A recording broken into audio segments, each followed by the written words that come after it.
Le mystère de sa disparition s'épaissit de jour en jour. Près de 2 mois après que le petit Émile se volatilise alors qu'il était sous la surveillance de ses grands-parents, les enquêteurs peinent toujours à comprendre ce qui s'est passé. Si toutes les pistes sont encore sur la table, celle de la cabane, dont nos confrères de BFM Télévision se sont procuré les images ce lundi, pourrait bien être probable. La cabane pourrait-elle être la clé du mystère ? Disparu le 8 juillet dernier, dans une chaleur de fournaise, le petit Émile, 2 ans et demi, est toujours introuvable aujourd'hui.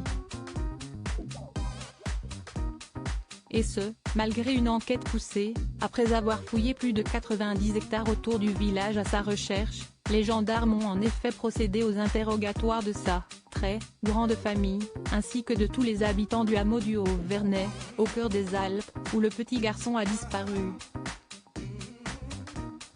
Et 2 témoins, des voisins, ont déclaré l'avoir vu seul dans la rue, non loin de la maison de vacances de ses grands-parents, où il venait d'être déposé par ses parents Colomban et Marie. Tous les deux avec une version différente, l'un est sûr de l'avoir vu descendre la route vers un lavoir et le cœur du village.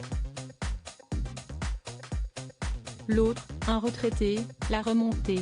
Et si est-ce peut-être là que réside la solution de cette disparition si mystérieuse, en haut de la route, se trouvait